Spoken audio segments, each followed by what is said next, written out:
Hello, Michael Boyajian, and I'm going to be reading another excerpt from my book, The Rise of California in the Age of the Moon and the Woodstock Nation, Armenian Fresno, 1968 to 1969.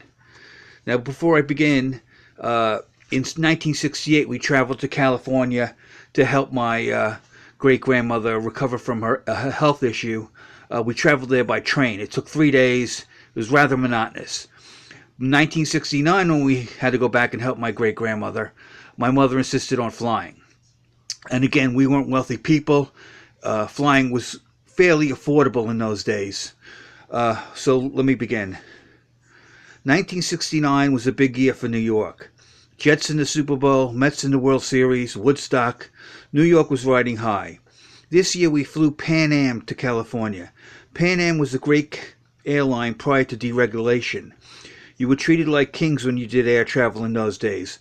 Giant seats, plenty of legroom, jumbo shrimp cocktails served in crystal dishes, full-course meals, and of course bargain ticket prices.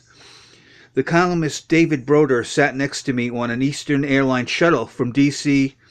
to New York once during a business trip. He started asking me my opinion on deregulation. Well, it was the mid-1980s, and I thought that deregulation was working well. Low ticket prices, good seats, no baggage charges. If you got to the airport early, they'd put you on an earlier flight at no extra charge. Why, if you missed an Eastern Airlines shuttle flight, they'd roll out a plane for you.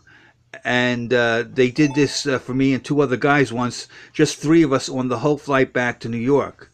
Today, though, I would have to answer differently. Anyhow, my mom was not doing the train thing anymore. 3 days on the train compared to 5 hours on the plane. I was glad as well, although I did miss the tomato juice guy. The tomato juice guy was on the train in the back of the car, and 24/7 he was yelling out, "Sacramento tomato juice, get your Sacramento tomato juice," until you had to go back and have some, and it was terrific. You became addicted to the tomato juice. Anyhow, they didn't have that on the plane. No sooner had we landed than we were back in Fresno, and I was hanging out with Lee. Off came my tube socks and high-top Keds, and back to walking barefoot on 100-degree pavement, and most importantly, back to Doritos and Fresca. Thank you.